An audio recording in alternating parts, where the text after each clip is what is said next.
The Democratic Party has reacted to its series of recent election losses by once again concluding it needs a better economic message. As Senate Minority Leader Chuck Schumer said last Sunday, Democrats need a strong, bold, sharp-edged, and common-sense economic agenda.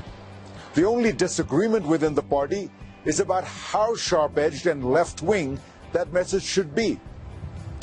But it is increasingly clear that the problem for Democrats has little to do with economics and much more to do with a cluster of issues they would rather not revisit about culture, social mores, and national identity. The Democratic economic agenda is broadly popular with the public. More people prefer the party's views to those of Republicans on taxes, poverty reduction, health care, government benefits, and even climate change and energy policy. The Democracy Fund commissioned a comprehensive study of voters in the 2016 presidential election, and one scholar, Lee Drutman, set out its first key finding. The primary conflict structuring the two parties involves questions of national identity, race, and morality. Focusing in on the people who voted for Obama in 2012 and then Trump in 2016, Drutman found they were remarkably close to the Democratic Party on economic issues, but they were far to the right on their attitudes towards immigrants, blacks, and Muslims, and much more likely to feel, quote, people like me are in decline, unquote. The Public Religion Research Institute and The Atlantic also conducted an important study to analyze the most powerful predictors of whether a white working-class voter would vote for Donald Trump. After party identification, the two best predictors were, quote, fears about cultural displacement, unquote, and support for deporting undocumented immigrants. Those who felt their economic conditions were poor or fair were actually slightly more likely to vote for Hillary Clinton.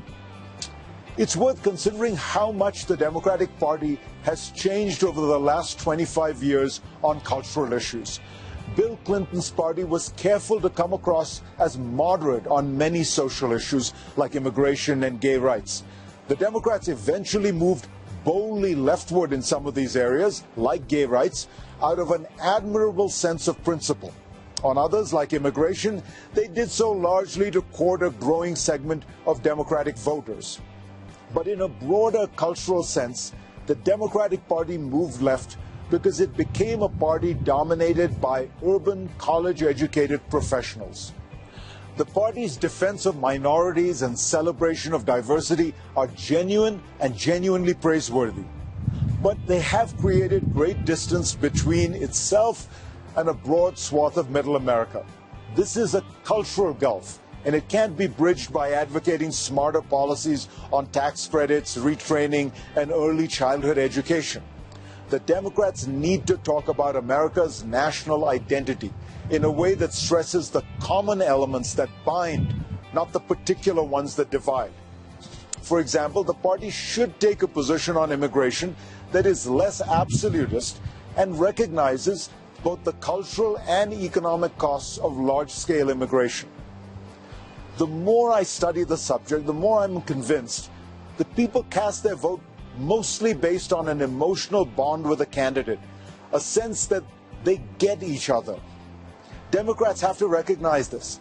They should always stay true to their ideals, of course, but yet they have to convey to a broad section of Americans, rural, less educated, older, whiter, that they understand and respect their lives, their values, their worth. It's a much harder balancing act than one more push to raise the minimum wage. But this cultural, social realm is the crossroads of American politics today.